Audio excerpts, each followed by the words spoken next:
Welcome to the first of what we hope will become a very special podcast where we will explore the vibrant world of colour and the materials and processes that bring it to life. In today's episode, we'll dive into the rich history of lapis lazuli, its significance for artists throughout the ages, and its relevance in contemporary art. Today we're coming to you from Michael Harding Oil Paints Factory. I'm your host, Jessica Oliver, artist, curator, and Michael Harding ambassador.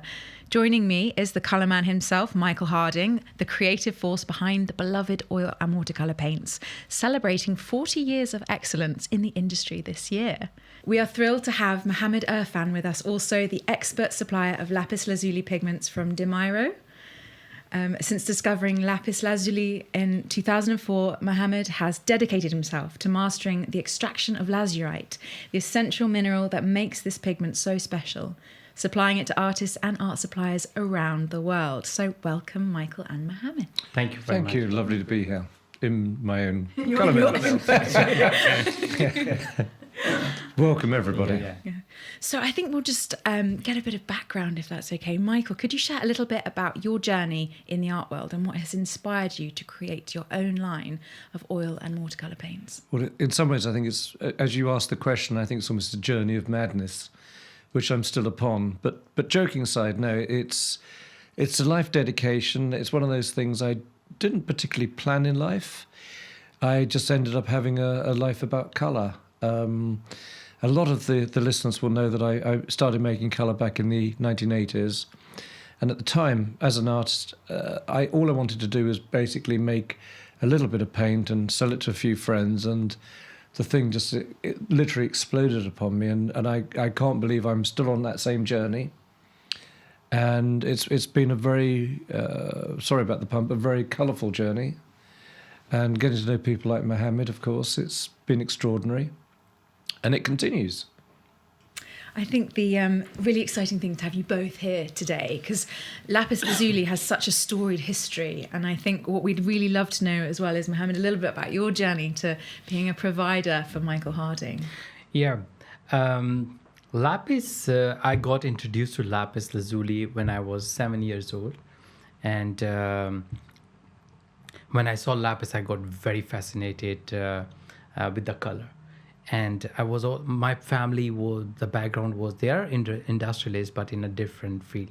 So I said, I'm going to go do something with the lapis lazuli. So I started with making for the luxury pools and stuff with the lapis lazuli. But the first time when I introduced with the pigment, when I was cutting the lapis, raw lapis, there was always a blue color.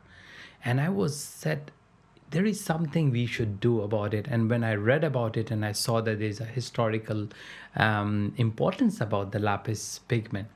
So I thought like making a powder is a lapis pigment, but it was not. So then I started working on it, like how to extract and separate lazurite. It took me so I dedicated my kitchen on my top floor only for the lapis. And it took me like more than 2 years to figure out how to separate it. But then it took me like 5-6 years to master that skill to separate the silicate, pyrite, calcite, because lapis has different minerals in it. It has pyrite, it used to be called fool's gold, and then it's a lazurite. Calcite is the white color, and then silicate in it. So when you make a powder, it doesn't give you the right color. So you have to separate, you have to extract only lazurite from it. And I would give a credit to Michael, because Michael is one of my first customer that he started taking the lapis. And what I enjoyed working with him, because he's as passionate about the lapis like me. So that's the same thing we both have about the lapis. So yeah, with all these years, we have been working together and working on the lapis. I mean, the history alone, we've been talking about this a little bit before. Like, Yeah. I feel like there's 6,000 years worth of Oh history yeah, when it comes to lapis. it's more than 9,000. These mines are old, like more than 9,000 years. They've been extracting lapis, and this area of Afghanistan is spread on 450 miles area. All the lapis mines, and lapis, interestingly, is the religious stone for almost all civilization existed on the earth. If you see, before Maya civilization, even they had the blue color and lapis.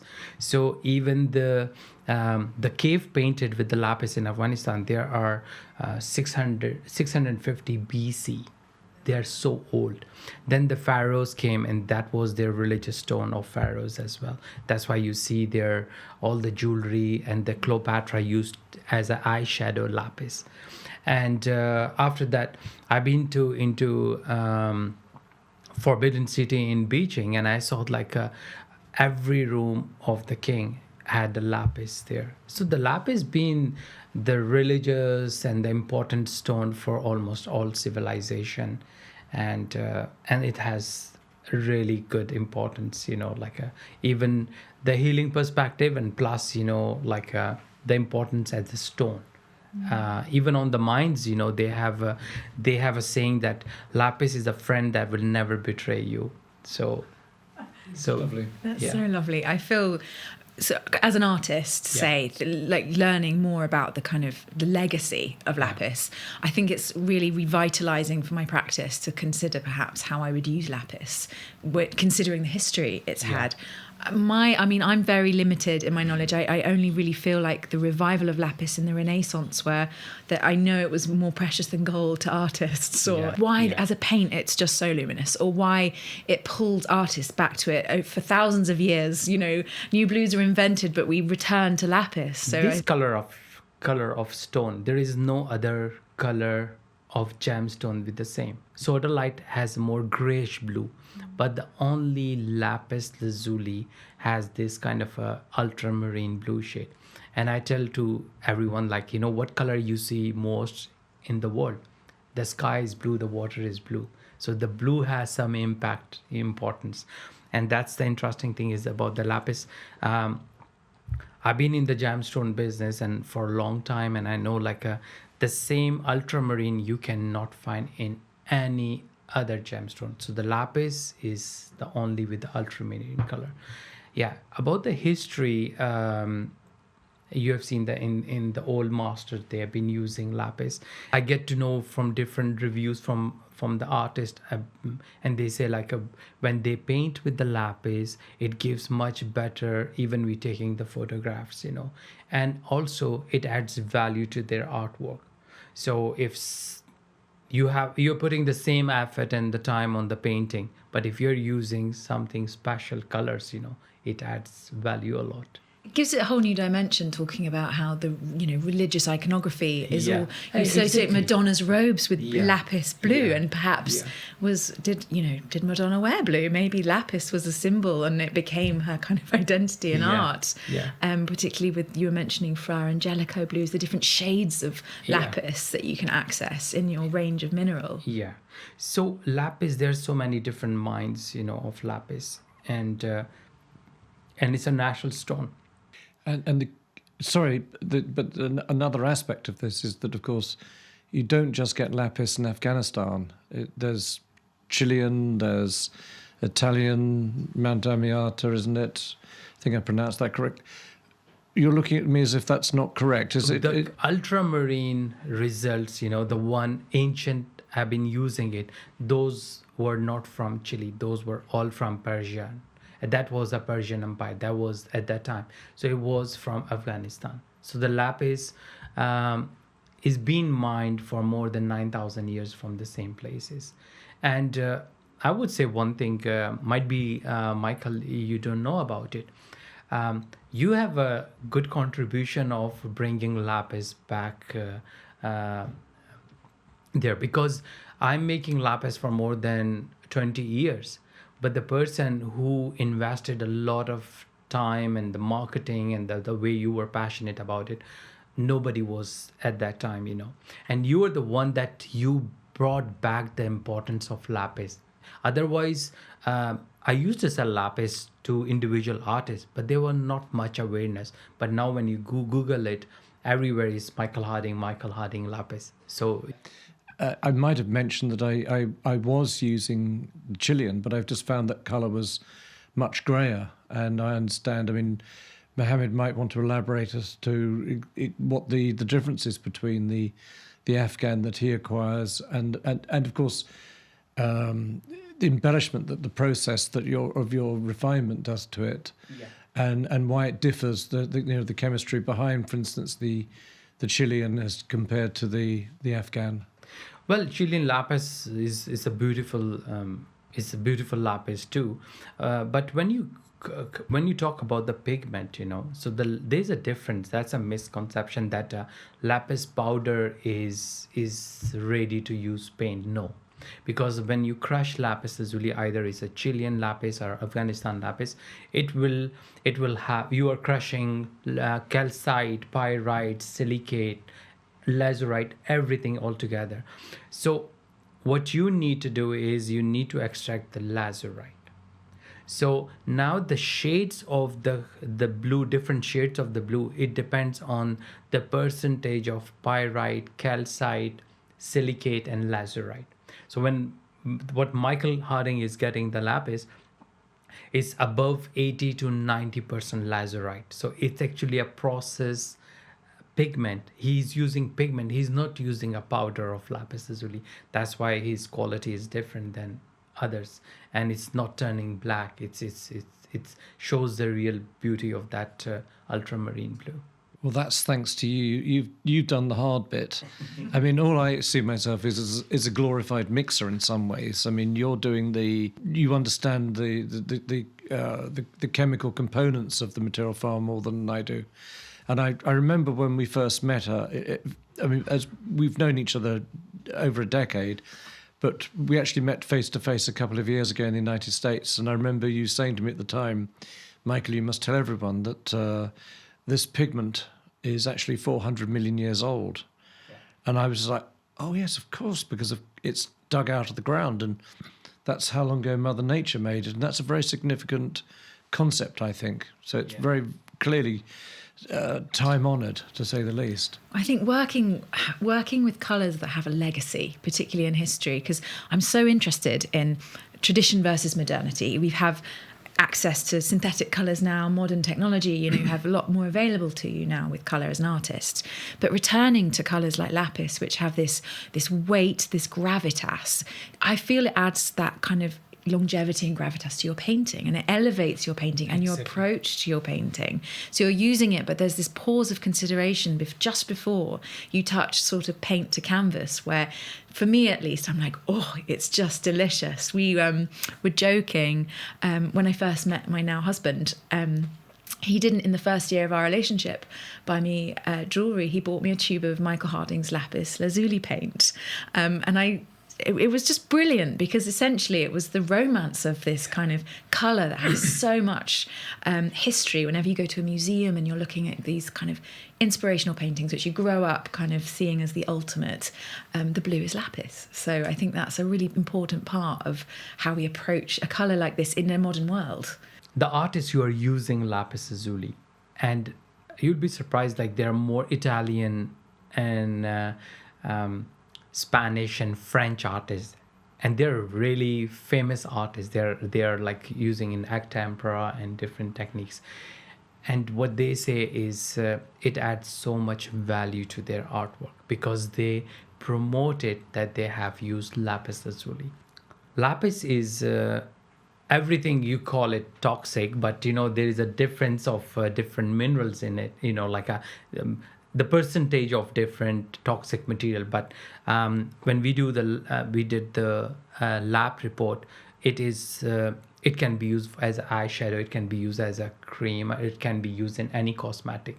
So it's not a toxic, it's a non-toxic pigment as well. Oh.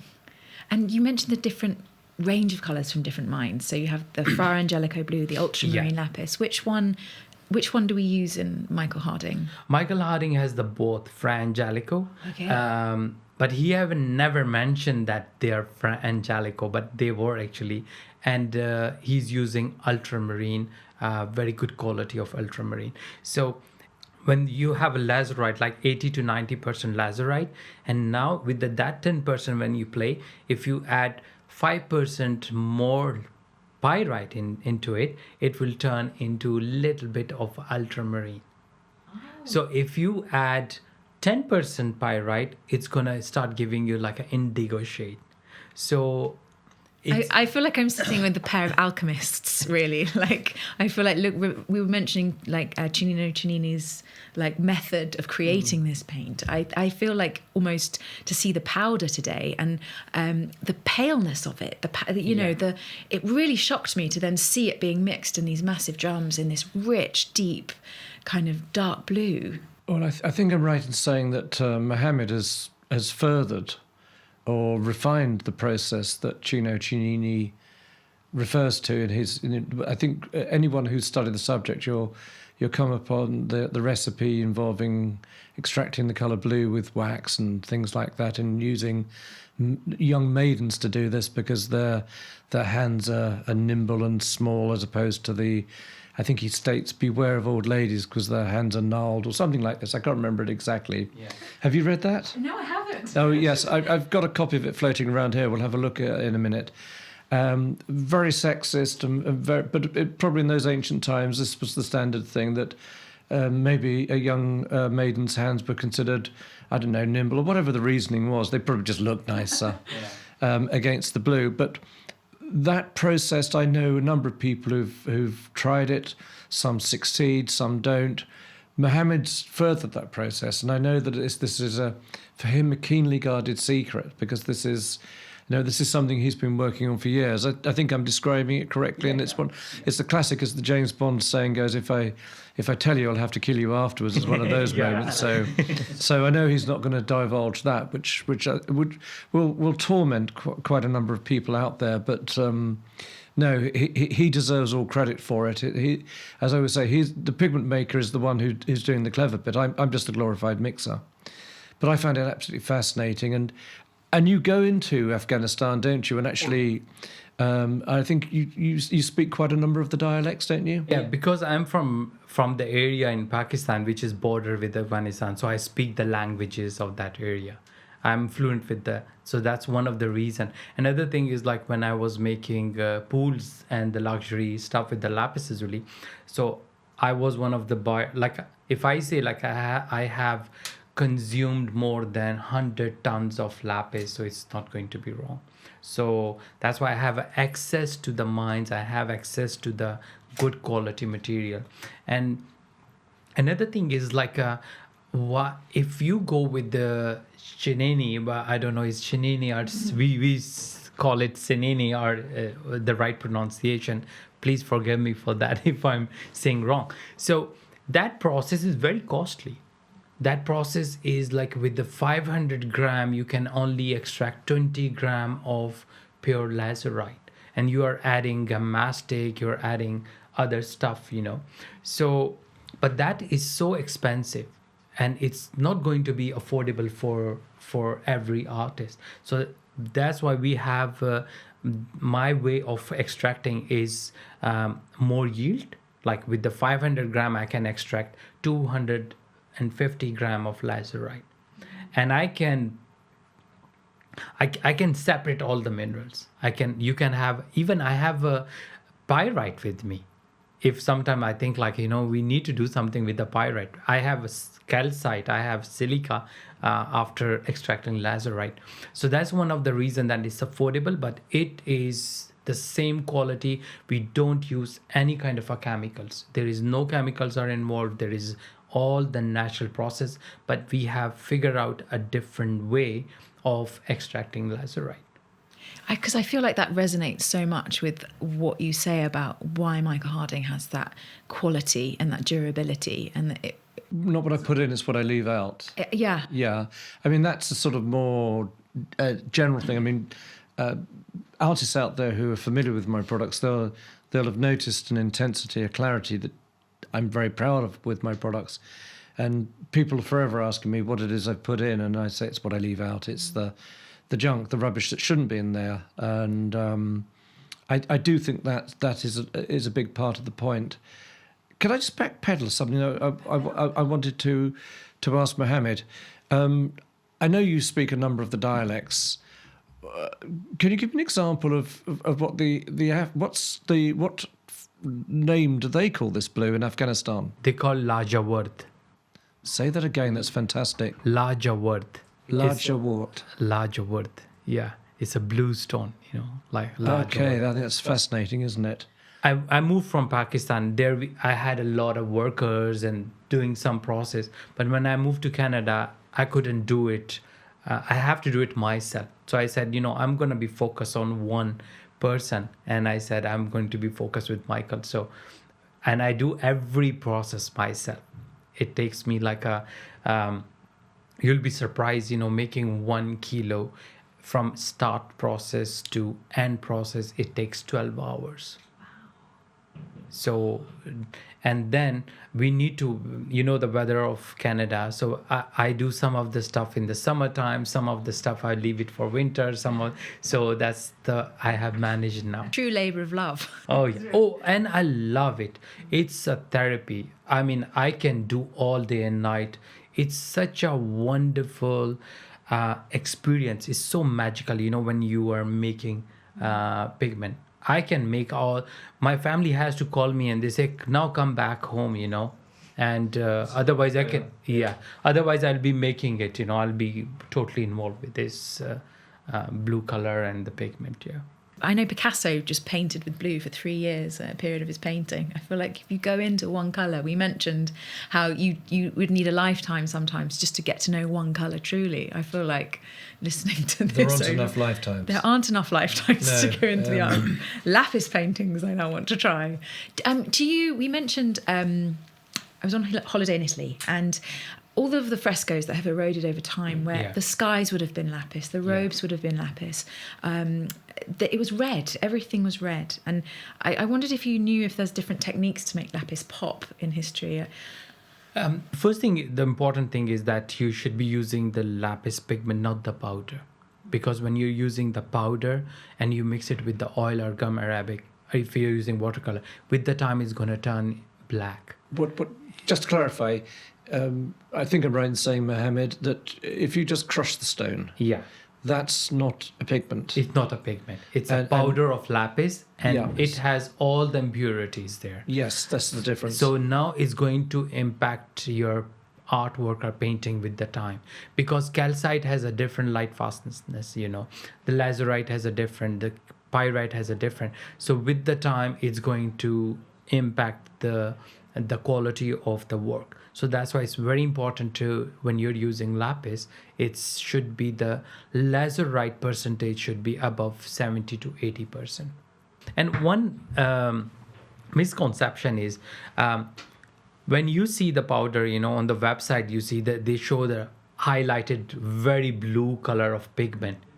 No, it's not. Sometimes it will look gray, but its optical value is different when you mix it with the oil or with any medium, So this is wrong, that the more the blue color is and the better would be the quality. No, it's not like that. Because when you see the color, it's more towards the grayish tone, but when you mix it with the oil or anything, then it will give you the right color. So, and this is your first time to the paint factory, obviously, with Michael Harding. Is it, to see the drums of lapis being made today, I feel like it was quite a profound moment. I'm so happy. Like the two creators. Yeah.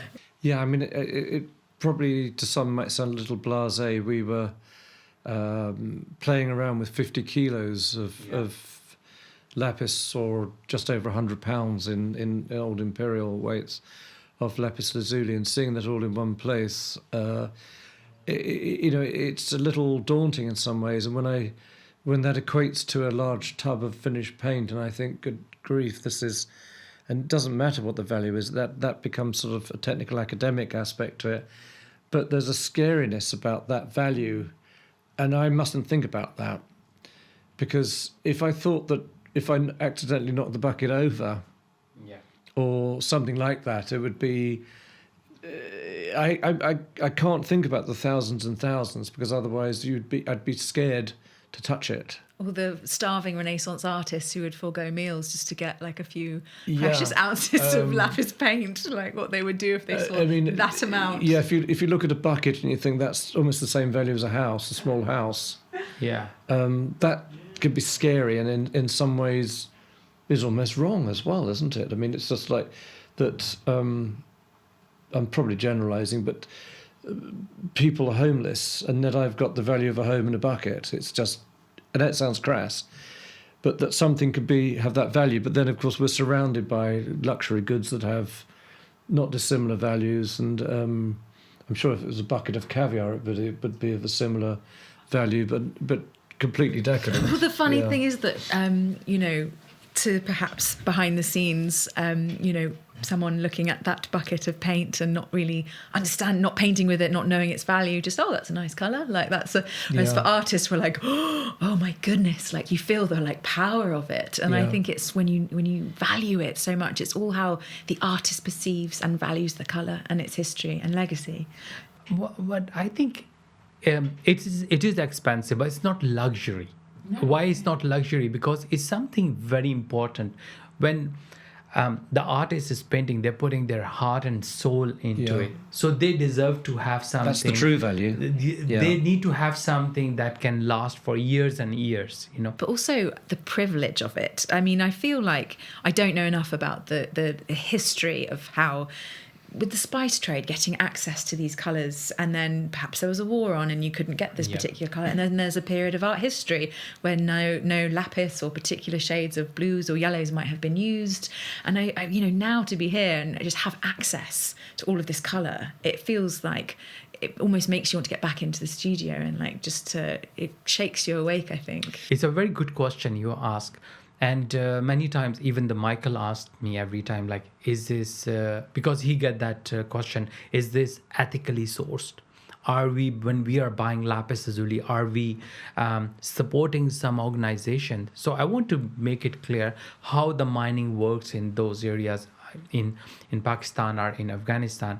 It's not like it is definitely controlled by the government, but the ownership of it's by the village or the tribe living in that area for thousands of years. So what happening is, like, every person from that village is working there. Now the value of lapis on the mine is way different when that it comes to the market.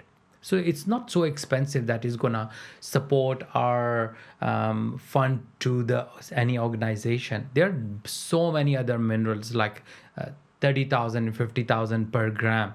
If someone wanted to do some funding or for something nefarious, so they will go into that, not going into the lapis.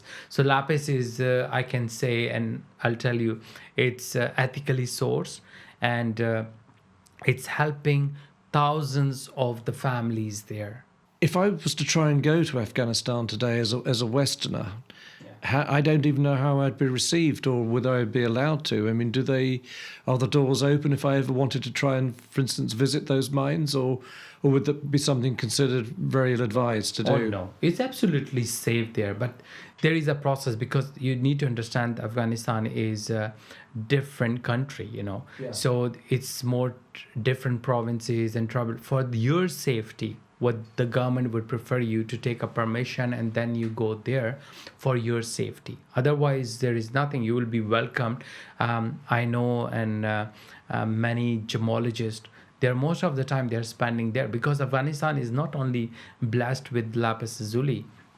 They have the world's best emeralds. They have the world's best rubies and sapphires and so many other minerals there. And that's a geological reason, I suppose, that where Mother Nature's given up those gems, she also... So it's as if the Earth's crust is very volatile. Would that be the correct way of thinking about it there? Yeah, but possibilities. And so these other gems you mentioned, would you also expect to find those in a lapis mine, or would they be mined or found elsewhere in other sort of rock outcrops, or is it the same? No, actually, the lapis area is mostly Badakhshan. It's called like Saresang Badakhshan area. Because I know in a previous career life stage, you were also a gemologist, and I think there's an international federation of which you were the... Yeah, I was the ambassador for ICA. It's the International Gemstone Association. Because when I started gemstone business, I was not doing only lapis. I was even supplying to some luxury watch brands too. Then I was I was supplying I also had some of the mines leased too, not in Afghanistan, in Pakistan. Oh, leased. Beg your pardon. Yes. Yeah. Okay. So you actually controlled mines and I did some precious stones, but I was more fascinated with the lapis. I told you so many times, Michael, why don't you, I can give you more colors, gemstone colors. I know. And I said, and you asked me, why don't you do it? I said, I just don't want to go away from lapis, I just want to do lapis. But if you are interested, there are other colors I can give you. And those are beautiful colors. I know. We've been looking at some of the jaspers. The malachites. Malachites. And I tell you, I have, even with the malachites and other gemstones, we can have a signature colors. I think it's something we should do, and people out there listening, let us know what you think of that idea. I mean, I'm being a little bit... It's my commercial hat I'm putting on momentarily there, but when I first started using Muhammad's lapis, in a sense, I trusted that lightfastness as well, because I was also selling something which was historic. Of course, everyone's familiar with modern ultramarine blue, which is extraordinarily light fast, and it has very similar chemistry, sulfur, alumina, silica, and things like that within it, which give it that unique blueness. Some of the paints we sell, things like rose madder, I'm selling the romance of them as well as being a red. Yes, if you really want an absolutely, as light fast pigment as you could get, you wouldn't be using rose madder, but I've included rose madder in our range, if you like, for the romance. And when I first approached the lapis thing on the light fastness, I had the same attitude, but our results are that yes, it is very light fast. Nothing is 100% light fast. UV light, it's the laws of physics, and nothing is forever. Although I would say lightheartedly say this, we normally guarantee our products for 400 years, and people always say, well, who's going to be there? But we know how to make paintings last 400 years because we've got great examples that you both have remarked upon today. You can go into our, the National Gallery in London or any national collections and see lapis and know that it's lasted hundreds of years. So the testing's already been done, hasn't it, folks? I imagine just touching on these elements of lapis from the mining to the factory to the art studio is going to be sparking so many more questions for our listeners, and we are happy to receive those if you get in contact with us for the next episode. So, but until then, thank you so much both for giving your time today, Muhammad and Michael. Fantastic. Until it's been next great fun. time. Thank you. Thank you, Jesse.